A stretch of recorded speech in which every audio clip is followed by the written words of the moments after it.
in the night, your heart fills with dread. Probably a murderer who wants you dead. It could be a ghost, a demon, or worse. Perhaps you're the victim of a witch's curse. It's hopeless, you're doomed. You'd call a priest if you could. You'd rather just listen to who? Sinisterhood.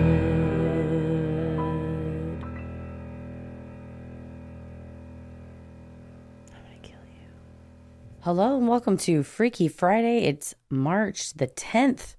How quickly the month gets away from us. Gosh. Okay, that makes sense. We're recording this really far in advance. I flipped out for a second and was like, how is it the 10th? We're time traveling. Hello from the past. We are currently in Portland, Oregon.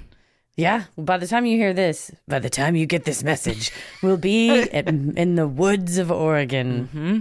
We will be. We'll be having fun. Well, yeah, we will have had our first two shows on the tour. They went great. They went great. They were fantastic. Everyone had a great time. We had a blast. Now we're enjoying some beautiful outdoorsy time. Yeah, it's a company retreat, truly. That's what we'll call it. It's a company retreat. That is what we're going to call it. Thanks to everyone who came to the Tacoma show. Thanks to everyone who came to the Portland show. You guys were wonderful. We love all the pictures we inevitably know you posted, videos. That one story that one crazy girl told was so funny. Unbelievable. Truly. Couldn't believe it. The whole audience we're never going to forget that. They were on fire. On fire. Well, if you were there, you know what we're talking about. If you weren't and you want to go to another live show, we're on tour right now. So go to sinisterhood.com/live shows to see where we'll be next. Maybe we're coming to a city near you, or maybe we will be soon, and we'll announce that soon. Yeah, check them out. Denver, Salt Lake City, Austin, Houston, Los Angeles, San Francisco, ... There's a couple more coming. ...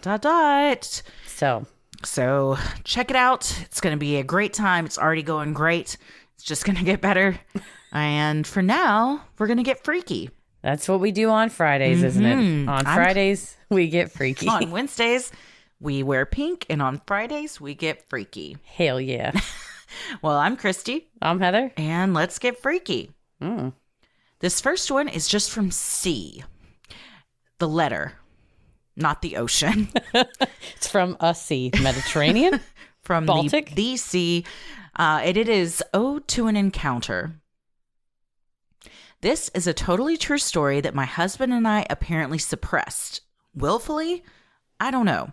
Or maybe we were not supposed to remember. You decide. After tuning into the show and hearing other Texas travel terrors, we both simultaneously recalled the encounter that follows. Several years ago, we were not yet Texas residents. We were traveling across country from San Diego to North Carolina in my husband's restored 4Runner, the perfect choice to take on a 3,000-mile journey, am I right? The first leg of our trip was really normal. We made lots of stops at roadside attractions. We went to lots of graveyards, lots of self-proclaimed haunted hotels and restaurants, including a stroll through notorious Roswell. It was a blast. Once we made it to the western border of Texas, the 4Runner was holding strong. We planned to spend a day or so scoping out our soon-to-be stomping grounds. But that's when ish got weird. What was supposed to be a relaxing night ended up with us driving late into the night, or so we thought. We planned to stop for dinner in an hour and get a hotel room for the night. I Googled our destination, and we should have had a straight shot following the GPS on my phone, with plenty of time before it got dark. There we were driving along when the sun went down very quickly. Now remember, our plan was to stop for dinner, and it's summertime, so it shouldn't be that dark already. We thought maybe a storm was going over and figured it was a good thing that we'd be at our hotel soon. The GPS started recalculating and told us it found a shorter route that would take us through farm to market roads. And like the idiots we are, we followed it. These were just one-lane blacktops weaving around and around. Then the scariest thing, short of Hellraiser coming himself up out of the road, happened. My phone died, and the headlights went out. They didn't just shut off. My batteries started dropping fast, just like the night had done, and the headlights, they slowly burned out until we were in the pitch black. I looked to my husband and said, "Well, what in the hell do we do now?" He said, "Well, we sure aren't stopping out here." So my husband kept driving for what felt like an eternity. We never once saw another car, and we just kept coming to T after T in the road and following each sign into town. We finally saw the metaphorical light at the end of this dark-ass road when the sign said 10 miles to our destination. Except, on the left side of the road, what we spotted was the hugest pitch-black figure you could ever imagine, just blacker than the jet-black sky. I wish I could effectively explain what this thing looked like. Maybe it was changing shape, or maybe I'm not supposed to be able to describe it. Just imagine what it does to your perception when approaching a skyscraper and not grasping the height until you get right up next to it. That's how this was.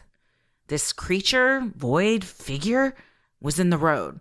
At first it appeared to be an animal, a very large animal. We saw it there, the void, for miles.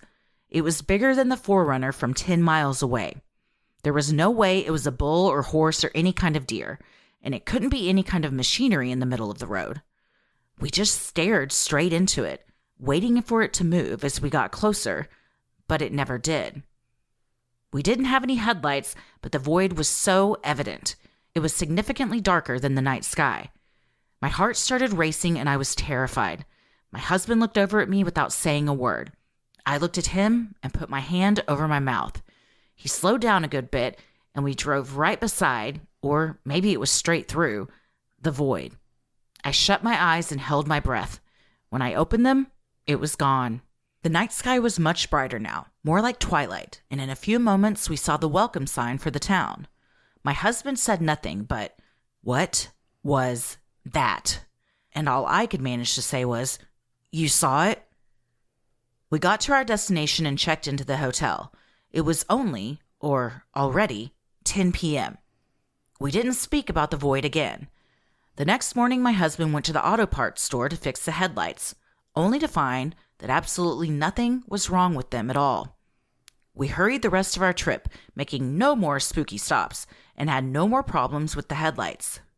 We moved to the area of this encounter that winter and have driven all around every single road here and have never found any route like the one we were on that night. My husband and I have never hypothesized about what we saw that night. As a matter of fact, we've never even talked about it until recently. What do you think that shape-shifting void was that we saw? The lost time, the darkness, the power drain? Did all of our haunted stops invite us to witness a portal to the other side? Was it aliens? Oh, and one more thing. I was pregnant when we drove into the void. And let me tell you, this kid is super weird. Wow, that sounds like a reverse. Like in Sedona, they say it's an energy vortex that energizes you. This sounds like a reverse Sedona. They got to suck the energy somewhere. It's Sedonia. That was so stupid. I'm sorry, everybody. Fantastic. Well, you hear that when there's like paranormal presences and stuff, people have claimed that their batteries will drain because whatever is around is using up the energy for themselves and sucking it away from electronics. Yeah. Could be something here. Maybe you drove through some kind of black hole on the ground. Like I said, some sort of energy vortex. I noticed the figure sounded a bit like the Ghost of Christmas Future in Scrooged. So I'm going to throw it out there. It might be the Ghost of Christmas Future. Could have been the Ghost of Christmas Future. If your husband is Bill Murray, then I think that we've solved it. Also, if your husband's Bill Murray, you should have mentioned that at some point in the story. So I'm guessing he's not. Come on, C. Murray. Well, as far as our hypotheses, I think that's what it is. It sounds like death, paranormal. Maybe you came to that crossroads that they talk about where it's the devil meets you at the crossroads. That's Bone Thugs and Harmony. Yeah, I was going to say what Bone Thugs and Harmony taught us. Yeah, maybe. And this is just speculation. Maybe you drove into another dimension. Fuck. You didn't see any other cars. You were just going in headlights. Or you might have been in the upside down.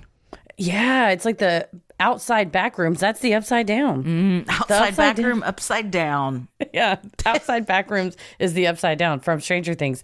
That must have been where you were, because that is creepy, all dark and everything gets sucked out. Well, That's wild that you didn't see it. So I think the other dimension, and it is the Scrooged dimension. That's Yeah, where you were at. You're in the Scrooge dimension. Final answer. Is the Scrooge dimension the sequel to Scrooged? The Scrooge dimension? The Scrooge dimension sounds like a Michael Crichton novel. That's right. Where it's like The Firm, but it all happens on the set of Scrooged. Francis Xavier Cross.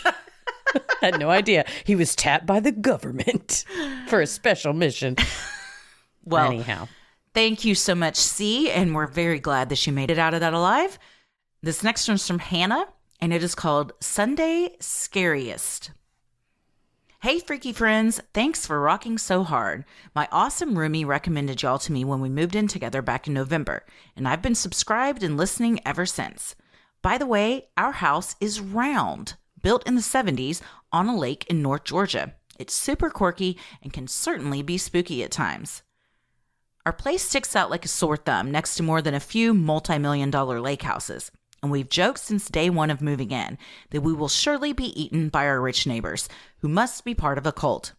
I love listening to your podcast, specifically for your amazing storytelling, the subjects, your hearts for victims, and your humor. Keep up the great work, you intelligent and empowered humans. The story I want to tell you takes place back in June of 2011. I was 19 years old, and life was simple back then. It was a typical sweltering southern summer Sunday. It's hard to beat the heat in the Peach State, so I took one of my younger brothers, I'm the oldest of 6 kids, to Sonic to get a cherry limeade, because, duh. We blasted our music and the AC on the ride there and the ride back. Upon returning home, I decided to go over and chat with our next-door neighbor, who was sitting out on her front porch. She was a mom of 6 kids. We were homeschooled, they were Catholic. It was a fun time, and we were very close. Funny enough, each of our families had 4 girls and 2 boys in each family's lineup of craziness. We were shooting the breeze when out of nowhere, we heard a woman screaming. At first, we couldn't tell where it was coming from, but then realized that it was a woman across the street, kind of catty-corner to our respective homes. The house that she was coming out of was a rental house, and although she'd been living there for months, she always stuck to herself, so we never met her. She was clearly in utter distress and begins walking across the street towards us.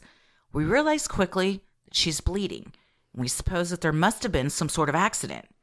Having no idea what to do except sit her down, we grab a lawn chair from the yard, and my neighbor friend yells for her husband to quickly get some towels so that we can try to stop whatever bleeding's occurring. We learn the woman's name, and things take a terrifying turn when we find out from her that she'd just been stabbed multiple times by her adult son inside their home. All of this is happening in a matter of seconds.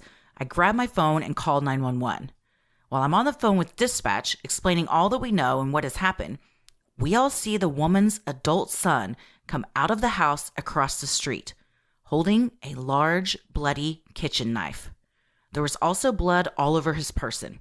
It was truly something out of a horror movie.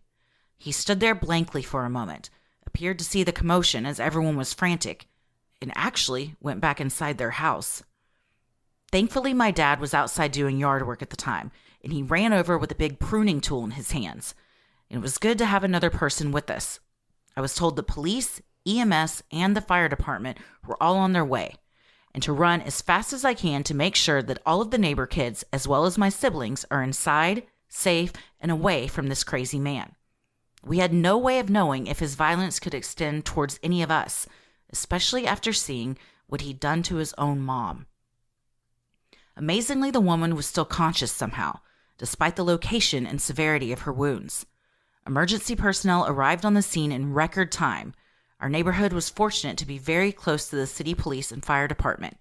They started treating her immediately. Law enforcement swarmed the residence and instantly detained the son. It was all truly so horrific, but could have ended in so much more of a terrible way. We stayed outside for a while to explain the whole situation to the authorities and wrote statements once everything was under control. Several days later, we learned that our neighbor had been stabbed 3 times, and one of the stab wounds missed her heart by 1/4 of an inch. It was truly a miracle that she survived. We also learned that the son had attempted to severely harm himself between the time of the stabbing and when authorities arrived on scene. A heartbreaking detail that I won't forget is I remember the victim being worried sick about the safety of her 2 dogs, which was heartbreaking as they were inside the house with her son while all of this was going down. Turns out they were not harmed, which is another miracle of the whole thing. I am uncertain of when the trial for this case took place and when the son was convicted of everything, but he is probably not getting out of prison for a very long time. This whole incident changed the way I think about situational awareness, not to mention protecting myself and those around me. Thanks for sharing these true accounts each Freaky Friday. It's great to have the knowledge of all these experiences and to feel less alone in this crazy world. Wow. That is straight out of a horror movie. Yes, you can. I mean, picture it. You got your Sonic. It's a sunny day, and someone comes running at you. Yeah.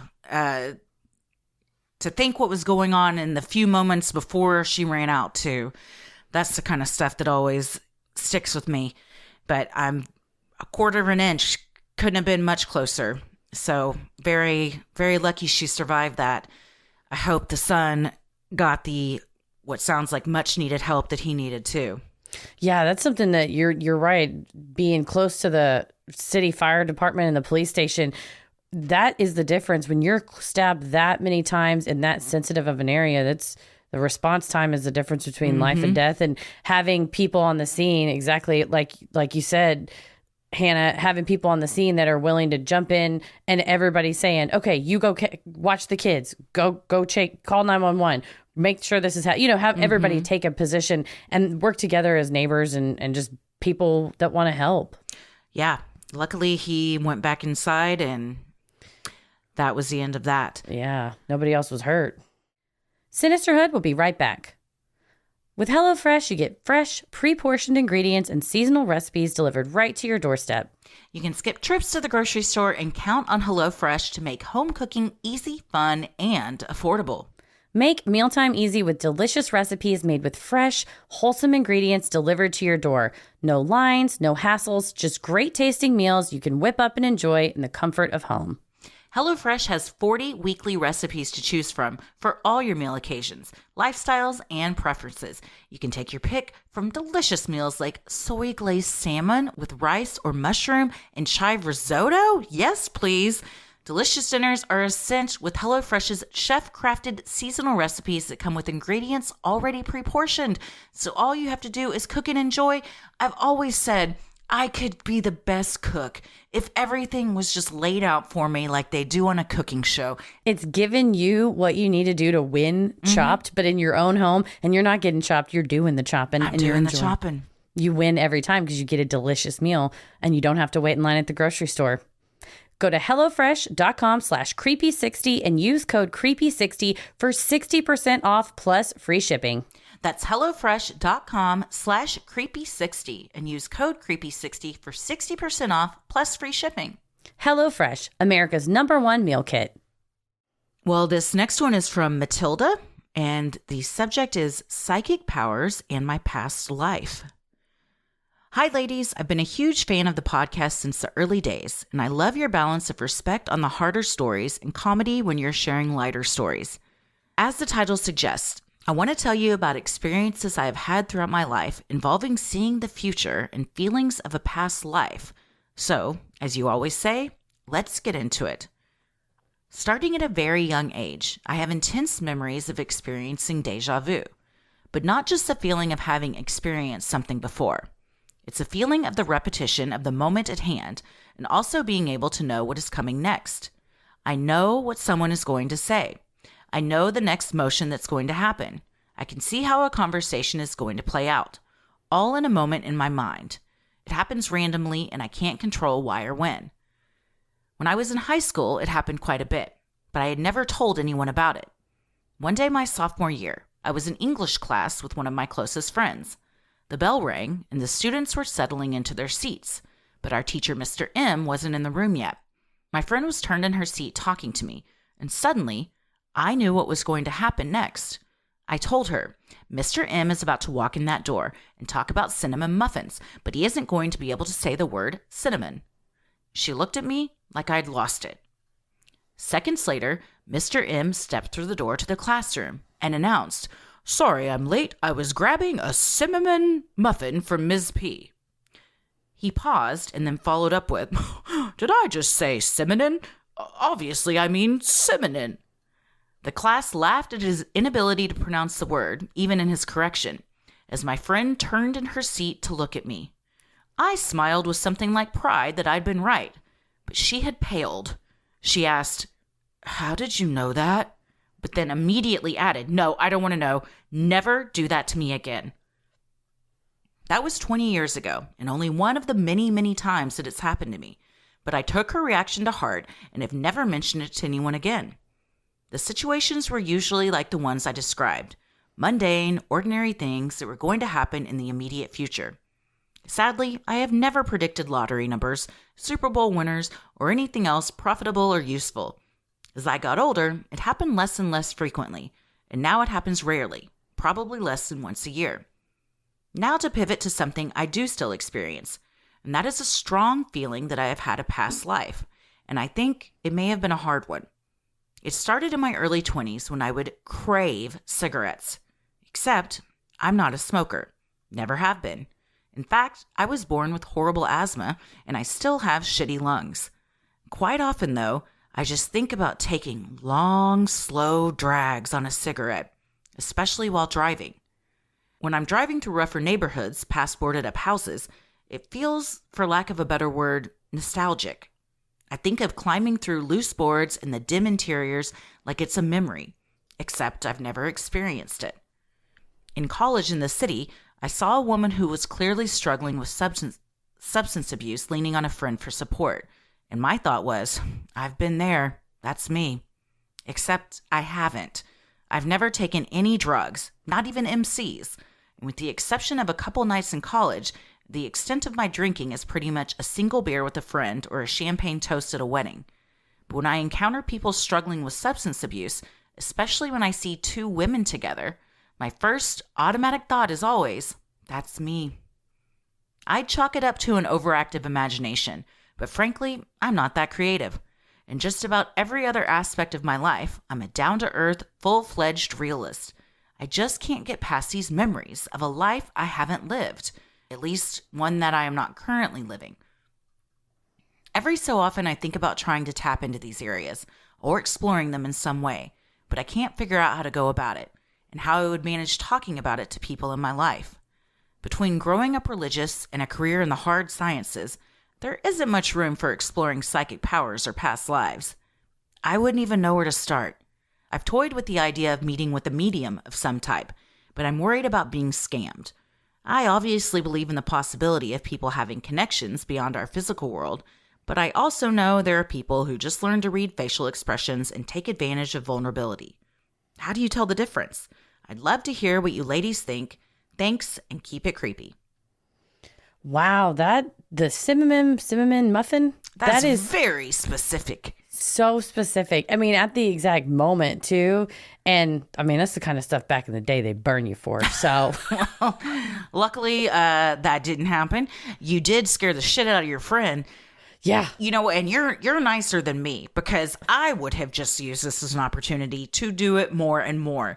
But you said, I'm going to be respectful. And I don't know if maybe that's why it kind of started to go away as you got older. But if it were me, I would definitely explore this with a medium. As far as finding a reputable one, I would Google, just look in your area for ones that have good reviews. I mean, there are definitely scammers. For Rena's studio, psychic studio in Salem, Massachusetts. But there's also, you know, I'm sure some legit ones. So yeah, even talking to like a therapist or a hypnotist, a lot of people with past lives stuff do hypnotism to kind of like get into that mind space that you can't really get into otherwise, to tap into some stuff. Yeah, I think those are all good ideas. Mediums, reviews are great. There's also some mediums, there's a optional code of ethics that some of them subscribe to that usually they make it known on their website. Like basically, we promise not to be scammers, that we're thoughtful about it. We take our role seriously as kind of counselors at the end of the day. licensed counselors, but they understand people come to them in vulnerable moments because they have questions. And so if they identify themselves as that, I have a theory on why it happens less and less as you get older. I think our brains get more and more cluttered as we get older.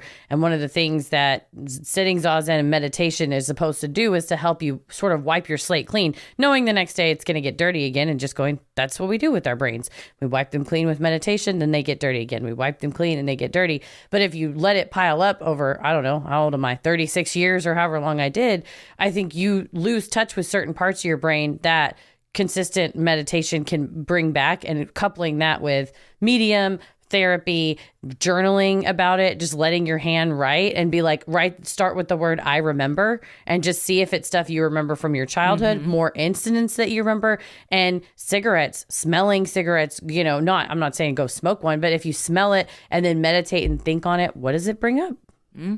Maybe something. All good ideas. Yeah. And keep us posted. We love an update.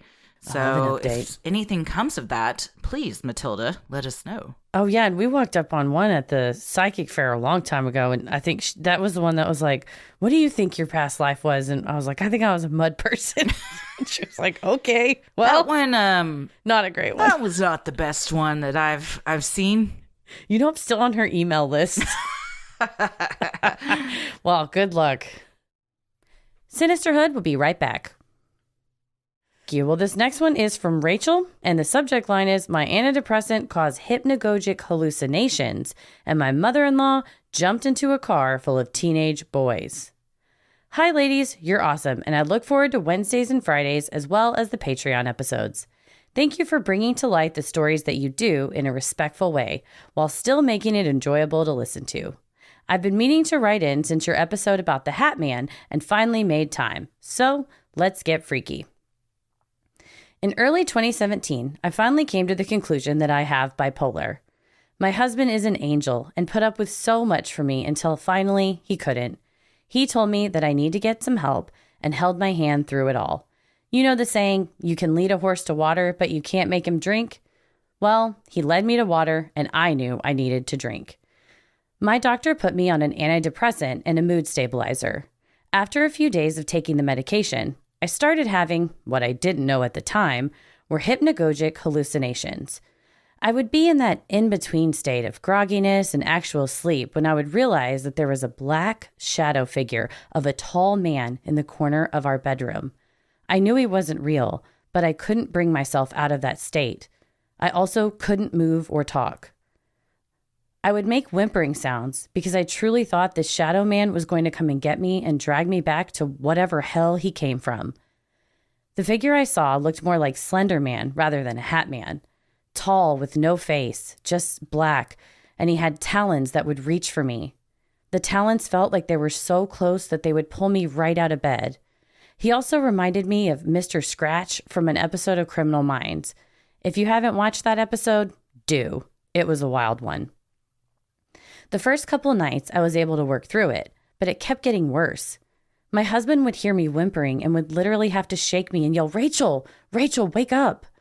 Sometimes I was able to mumble about the man in the corner, and he would say, there is no man, you're safe, wake up. That would bring me totally out of it, and then I'd be able to actually go to sleep. My husband had heard of hypnagogic hallucinations before, so he knew this was what was happening to me. I went back to my doctor and told her what was going on. She didn't quite know what to think of it and had never heard of hypnagogic hallucinations. Obviously, they had to do with starting my medication, but instead of taking me completely off my meds, she decided I should take the antidepressant in the morning, and what do you know? I stopped seeing my Slender Man / Mr. Scratch and was happily able to drift off into La La Land the very first night. Isn't it wild what meds can do to you, especially psych meds? So many people have these just because they have them. Brain chemistry, stress, etc. Thankfully, mine were short-lived and they were due to something fixable. The next story is something that happened to my mother-in-law while she was walking through one of the parks in town with her friend. The park is a paved loop, down a hill, then back up with woodland on all sides. You can walk, bike, and drive through this park. I remember so many times my mom would drive my siblings and me around the park in the late evening to get us to calm down so we could go to bed when we got home. Talk about a great tool for single moms. While my mother-in-law and her friend were walking, they saw 2 men run through the wooded area with what looked like guns. When the men stopped, it looked like they buried the guns, then looked up to make sure nobody saw them. Well, my mother-in-law and her friend saw them, and they knew this wasn't good. The men started running towards them. Luckily, a car was driving by. They stopped the car, opened the doors, and jumped in, yelling, "Drive, drive, drive!" Unbeknownst to them, it was a car full of teenage boys. Picture it. You're a teenage boy, joyriding in the park after school with your buddy, having a good time, probably slamming some Monster Energy drinks, when all of a sudden, 2 older women stop you and jump into your car yelling, "Drive!" I'm sure they thought these ladies were crazy. Thankfully, the boys drove off without protest, and once they were far enough away, my mother-in-law and her friend explained what had happened. The boys dropped them off at their cars without further incident. I'm all for the Second Amendment, but I'm not for burying weapons in the woods and running after someone if they see you doing it. Thanks for reading my stories, and keep it creepy. Rachel. I'm picturing these teenage boys, and man, you know that they still tell this story too, because that's not often that happens. But I think it's so unexpected. I think your fight or flight kicks in, and somebody tells you to drive, and you're like, shit, they look like your moms. Yeah, right? You're like, it's like, damn, this is really weird. Clearly, we're not really threatened, but we are definitely weirded out. Yeah, if you have a mom-like figure, it's almost like the teacher complex, the mom complex. You freeze and you're like, yes, ma'am. Yeah. Okay, yes, we're driving. Yeah, we're somebody driving yells drive. You're like, okay, sure. Yes, ma'am. Hit the pedal. Oh, man. But all of that is very scary. Don't be burying weapons in the woods. Clearly, they're trying to hide them, but also somebody could find those. Right. And then what are you going to do when you run up to those 2 older women? Were they going to be like, your weapons are buried, idiot. So, you done goofed there, but also, just let everybody be. They weren't going to do anything. Come on. Yeah, they're out for a walk. They're not going to rat you. They're not police informants. Mm-mm. At the most, they make a next door post, I think, about what happened. But you're right. Yeah, you buried your guns. What do you think you're going to do? Also, it's like Nate Bargatze talked about burying a body. He's like, if you try to dig a hole, you get 2-3 inches and you're like, it's fine. Like, they're not going to dig deep for those guns because digging is hard. So you're right. It's a hazard. It's a hazard for kids. Especially when it's daytime and there's people around. I think you're probably pretty rushed. There's a lot of holes in that theory of like, let's go right now at noon, high noon, where everyone's at the park and bury them now. Yeah. But no, bad move. Right where all the older women walk. Well, and to your story, Rachel, of the mood stabilizers messing with you that way, I've been on psych meds that have never given me these issues, but have definitely affected me in other ways. And you were correct that meds can do some wild things to you. Yeah. And like you said, at least in Rachel's case, it was fixable, switching the time or whatever. But I've had night terrors that were just due to stress. And that's one where you're like, okay, well, I'm going to have to deal with this stress. I have seen that episode of Criminal Minds. I was just about to ask, who's Mr. Scratch? So he's a serial killer. He comes in maybe season 10, if I'm not mistaken. Okay. And people are having these weird dreams and telling either their therapist or their partners, like, I see this guy and it looks kind of like Slender Man-ish, except for no head. So it's just long tentacly kind of arms. And they're all like, I'm having these dreams. And then I believe they get murdered. And then the BAU, so the team, the Criminal Minds team, has to figure out, okay, well, they're clearly not being murdered by like Slender Man. So it has this supernatural element. And then you figure out how the serial killer is causing these type of hallucinations with people that he's targeting. And then Criminal Minds after season about 12 goes wheels off. And then I believe Mr. Scratch was there's a jailbreak Arkham Asylum type storyline where a bunch of serial killers escape from the prison, and then the BAU's like, there's a whole team of serial killers on the loose. Did they team up and like join forces? Yeah, like Avenger style, but for serial killers? Yeah, like bad Avengers. Yeah, for sure. Well, good for them for finding something in common with another fellow man. It's teamwork, right? They've learned in incarceration, they've been rehabilitated and they've teamed up. Well, and then I think Mr. Scratch is the final. They have to go through the whole season catching each one, and I believe he might be the main target that still got away. But that image is Joker. Yes, Okay. Mr. Scratch is the Joker. And you know the actor that he chooses the scene, the guy that plays the serial killer behind it. But it is this creepy image. And if you think about, I mean, on paper, hey, I saw these really weird images and then you end up dead, then yeah, your family or you're like, okay, well, was it a serial killer or was it the Slender Man? It's Criminal Minds. So of course Mr. it was Scratch. a serial. It was Mr. Scratch the whole time. The whole time. The In the whole dreams with whatever he killed him with. I don't know what it was. That's what they need to do at the end of each episode of Criminal Minds is make it more like Clue. Clue style. Yeah. Just wrap it up. Well, they did.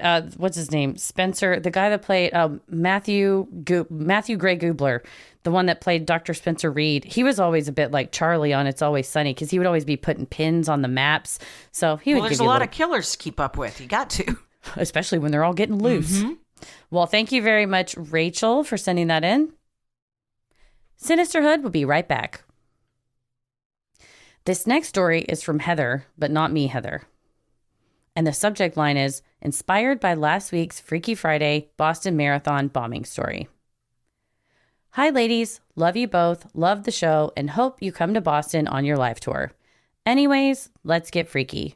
I was inspired to write in after hearing Catherine's story last week about the Boston Marathon bombing because I, too, have a sliding door moment surrounding that event, and her story really moved me and stirred up all those emotions again.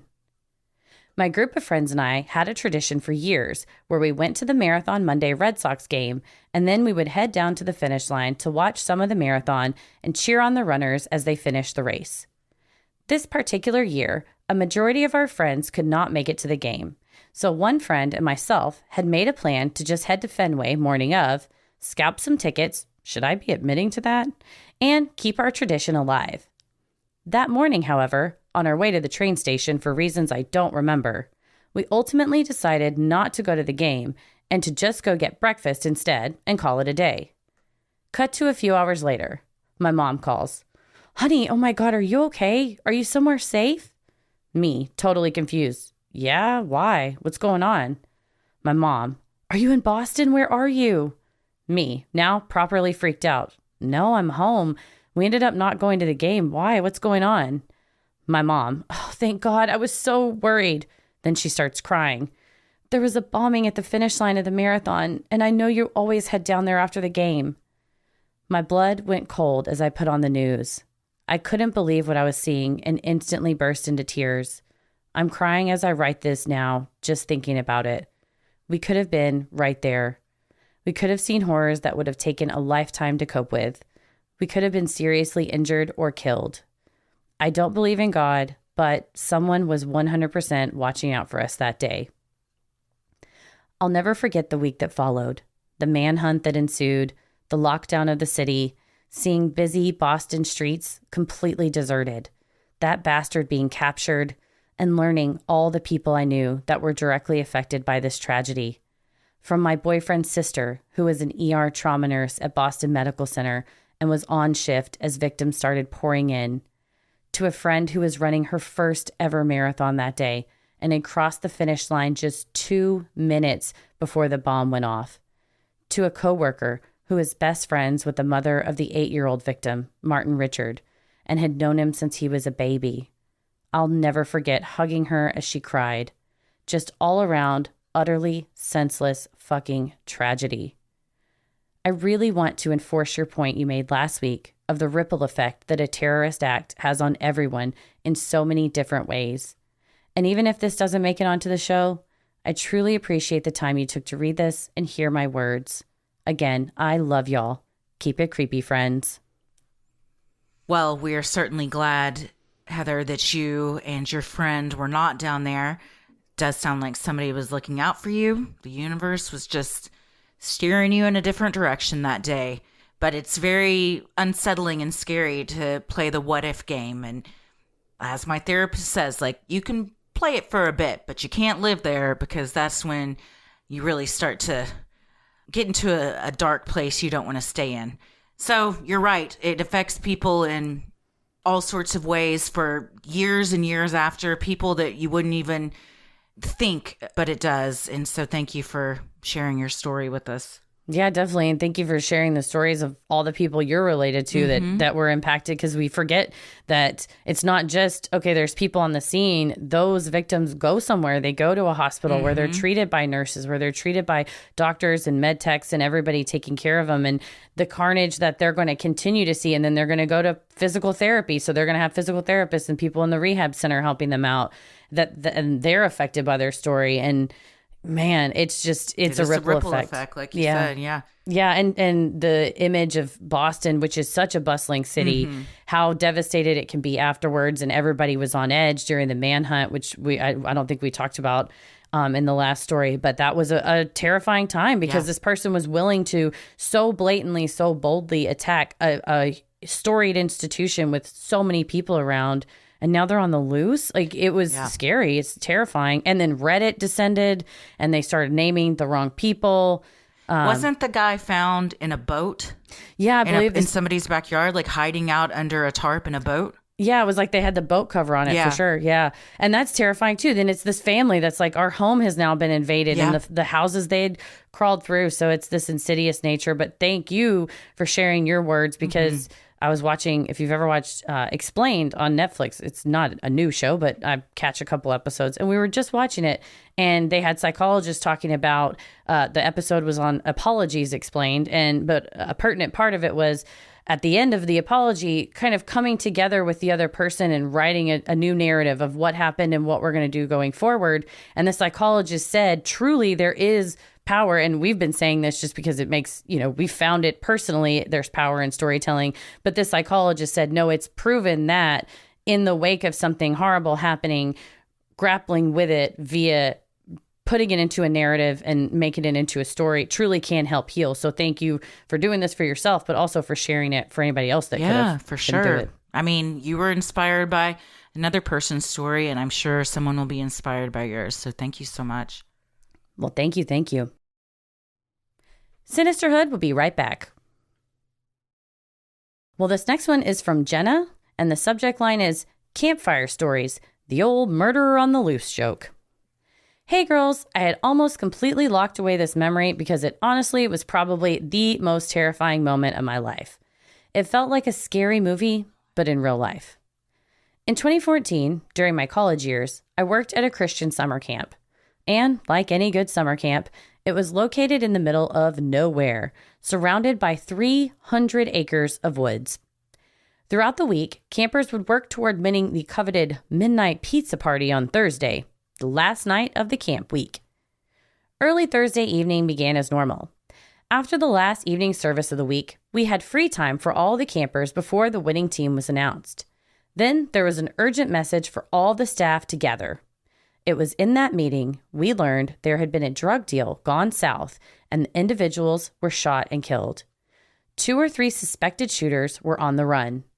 Because one of their trucks was located very close to our campground, it was believed they were in close proximity to the camp. We had never had a situation like this before. The local authorities informed us it was possible the suspects would try to hide out in large buildings.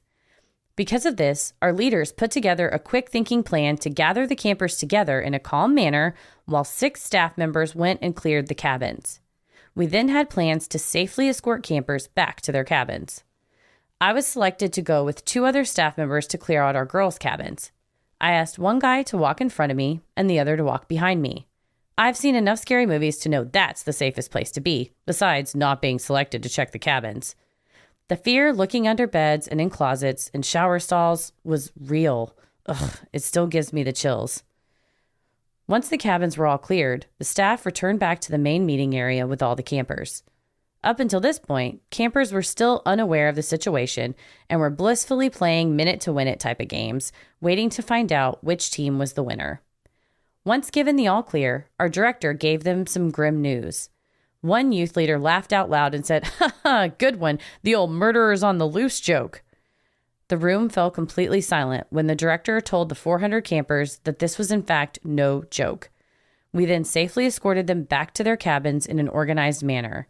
We also had round-the-clock security that night. The next day, the campers left as scheduled. The staff had to get the camp turned around for the next week. Normally, I cleaned with headphones in, but I did not that day. I constantly looked out for the men, wondering if I would be staring into the eyes of a criminal with every door I opened. They were captured within a week's time. As the police officers suspected, they were discovered in a large metal barn on a farmer's property. I've included news articles about the captures, and the barn looks exactly like a place a murderer would try to hide out in. Needless to say, we had a pretty in-depth review of our lockdown policy for future situations if they were ever needed. Thanks for letting me remember my most terrifying summer. This is the plot to a teen drama. Right? This is straight off of the screen. Spooky shit always happens at summer camps. Either spooky or sexy. Sometimes both. But that's what you're getting at a summer camp. Yeah, like that game we played that was, they were vampires, weren't they? Or zombies? They were attacking. The game we played that was first person, it was a camp, the last day of camp, and that guy ripped out the carburetor. You at a camp, and you were saying we is like you and I. The general we, and I was like, never heard about your camp stories, but I'd like to. I feel like we went to camp Is that together. what you're talking about? Yes, the quarry, that's the one. Yes. Yeah, yep. but spooky and sexy stuff is going on. See, you get both. Well, and also, I mean, we covered the hermit up in Maine, and that was his kind of, he would go and get food from the summer camp. So you would know if you're out in the woods and you're like, oh, I need a building to hide out in. And you come upon a bunch of buildings and think, oh, well, the campers are all, they're in their cabins at night. I can go in the gymnasium or in the storage building. Like that would be a perfectly reasonable place for them to hide. How do we feel about, all right, counselors, grab a flashlight and good luck. All right, teens, good luck. See you later. Because you watch a movie, that would happen in a scary movie, and you as a viewer would go, they would never make teenagers go clear the perimeter like a bunch of police officers. Oh no, it turns out Jenna and co. did just that. Luckily, you didn't find them, because what are you gonna do if you find them? Exactly. Just yell, "I found them!" Like. You just slam the door back shut and go, let's go. Let's get out of here. I think you don't want to find. I think what you do is get everybody into the gymnasium or wherever the common area is. You lock the fucking doors, and then y'all stay up guarding those doors all night. That's what I thought it was going to be of, hey, we had this pizza party, this midnight pizza party, and instead of it going to one cabin, we just all stayed in the gym and just ordered pizza for everyone. No, they went searching for murderers. Well, they were playing minute to win it game. Well, they were trying to stack as many ping pong balls as they could in a cylindrical tube. It's always ping pong balls. I know, in there's those a lot games. of fucking ping pong balls involved. Feathers, minute to win it. Ping pong balls, feathers, and then like beans or beads or things that shoot all over the place. It's always all the shit that is like. What do people in the UK call it? When stuff is like fiddly. It's very fiddly. What a phenomenal word. I don't know and that it word. Makes total sense. Ping Learned pong that balls? from Love Island. Fiddly? It's too fiddly. Feathers? Fiddly? Beans like that shoot everywhere. It's too fiddly. I don't want to deal with it. One of those snake cans. That's fiddly. It's going all over the place. That's Minute to Win It is the king of fiddly games. But you got to do something to entertain these kids because you gather them all together, and then this is a situation where you can't control the information either, because you have a bunch of kids together, and now all the counselors know there's going to be whispers between someone where they're like, do you think he's in the cabin? Oh, we have to go check. Oh, there's going to be campers that are like, we're going to go find him ourselves. And all of a sudden, Johnny's gone. And where's Johnny? No, here's Johnny. Nobody knows. He's off with an axe and in some kind of cabin. He's chasing somebody down. But yeah, you can't keep a thumb on that. Those kids are whispering. It takes one single slip and they all know. But it sounds like they had a fun time, and the bad guys were caught somewhere else far away from the students, and everybody was safe. But they got a great story to tell too. I'm telling y'all, everybody sends in their stories, and I'm always like, I want to hear the other side of it. I want to hear like the camper talk about like how they were just playing minute to win it, and all of a sudden they learned that a murderer's on the loose. Yeah, they're like, later on they told us, by the way, that when you saw those news headlines, we thought they were at the camp. You're like, I was at that camp. Was that when I was blowing those feathers? I could have been taken. Also, they weren't caught that night. So everybody went to bed with just those little latches on your screen cabin door that'll keep them everybody out. That's all it takes. Just one little. Just a little. It's just a little hook. Yeah, they were willing to run from the law, commit felonies. I'm sure the tiny little latch would keep them at bay. I don't think that's stopping them. No. But if there's anything that will stop two men in their tracks, it is 400 rowdy kids playing Minute to Win It. They open the door and they're like, "Nah, I'm going to turn myself in. This is worse. I'm going to go." Never mind. There's too many beans. Or they just open the door and they're like, "Whoa, why are all these beans?" And they just slip and fall. Then the campers are the ones that end up catching them. Oh, it's like a Scooby-Doo episode. They would have got away if it weren't for those meddling kids. This is a very Scooby-Doo episode. Especially like hiding in the middle of two people, which if everybody's listening, if you didn't know how you're supposed to sneak around, sandwich in. That's genius. I would never have thought of that. You got to. The only place you don't want to be in the middle, human centipede. Any other time, it's pretty good. She did say I learned from a horror movie. Not that one. Not that one. Different one. Oh, man. I wish I could go back in time and not have watched that. I can't. You watched it? Oh, yeah. By myself. What's worse. wrong with me? So much worse. You watched on it start my to finish? laptop, like Christy Wallace. Jesus. I don't know what I was doing. This was so long ago. What was going on at the time? I don't know. I can't even tell you. Tommy and I were together, but he wasn't. This was before we moved in together, so maybe he just wasn't over, and I was like, "Fuck it, I'm watching." You weren't going to wait? I'm not going to wait for you to watch Human Centipede on my laptop alone. Just sitting on the couch with my laptop watching Human Centipede. It's so foul. I've never seen the ones after that, and I've heard they only get worse. So what comes after? There's like centipede. 5 other human centipedes. At some point, it's no longer a centipede. It's got to be a millipede, or the caterpillar. There's something goes on. It's a new type of what are they? What are they called? What are those? Body horror? No, they're not insects. Do we call centipedes and millipedes insects? What kind of a bug is a centipede? They're like roly-polies or crustaceans, aren't they? Arthropods. What's a roly-poly? I think that also is a roly-poly. Is that it says they aren't actually centipedes. I remember when I learned roly-polies are closer to lobsters than insects. Yeah, I think that's because it's an arthropod. And that was very jarring. Arthropod, a terrestrial crustacean. Yeah, roly-poly is a terrestrial crustacean. Wow. So what a it's title. Talk about a badass title. Terrestrial crustacean. That sounds very official. I think that the connection between a lobster and a roly-poly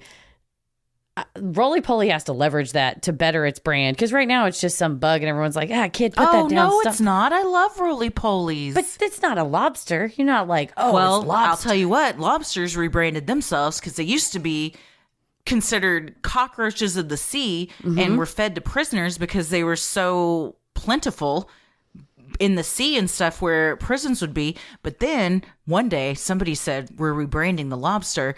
We're going to start saying it's a real rich delicacy. Now look at them. We're rebranding roly-polies. They're so swag that they don't even have a number next to them on a menu. It's like, were we the ones talking about? Somebody was saying if wealthy people, or it might have been a YouTube video I was watching, they said wealthy people don't say, oh, that person's rich. They'll go, oh, they're very comfortable. Oh, okay. They're like very comfortable. They live a comfortable life. They're comfortable. You don't want to be like, they're so rich. And the lobster's like, let's not put prices on it. It's just market. It's just market price. And is there anything that sends you into more of a panic than when you're like, fuck, I don't want to be that person to ask what the market price is, but I'm also not trying to pay $300 for a lobster. Yeah. Because the answer is like 1 ounce is $78. And you're like, now I have to do math. So you've lost me. You've lost my business. And then when you ask, if you say no, the shame is there. You can't. Yeah. Because you've asked. I mean, and at that point, if you're going to get it anyways, what's the point? Just be surprised when you get the bill. Don't ask or don't get it is what I do. I'm like, salad, $17.95. All right, we're good there. Let's do Market that. Yeah. price is terrifying. I shy away from the MP. Yeah. It gives me heart palpitations. Exactly. I'm not trying to MP, but we'll say roly-poly now. It's rebranded, y'all. If you see it, you're like, look at that high-class bug. I want you to rolling around all curled up and shit. Are you dead? Are you alive? Who knows? The roly-poly's like, oh, you all use legs? Ew. I'm going to roll. I just roll around. It's so much more efficient. I also, people in the Northeast call them pill bugs. Pill bugs. Okay. So if I've you're heard- like, what are these two hicks talking about? You might call them pill bugs. well, I remember hearing them called doodle bugs as Doodle well. bugs, yeah. That's their Doodle bug- scientific name. It sounds like a bit of a country nickname, like, oh, come here, doodle Doodle bug. bug, And yeah. roly-poly just sounds like, it's all roly-poly. What's that? You know, it's the ones that roll around. Roly-poly It's like also very sounds hip. like a country name for something, though. Hey, Roly- roly-poly, what you Who are you with? doing?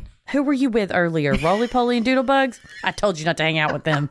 They're bad news. I'm country as fuck because I'm binging Friday Night Lights. Oh, yeah. Well, Who am I kidding? I'm like this all the time. It's not the TV show. Friday Night Lights or not. Well, thank you so much, Jenna, for sending that in, and to everybody that sent your stories in. If you have an odd but true story, maybe you've encountered Bigfoot, you've seen a UFO, you've had a brush with true crime, or you felt the presence of an otherworldly being, send them in at sinisterhood.com/Freaky Friday.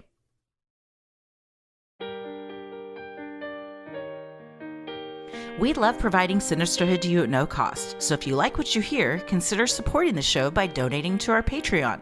We're a small operation, creating the show for you by researching, writing, recording, and producing it ourselves. Any amount is sincerely appreciated and helps offset the cost of making and hosting the show.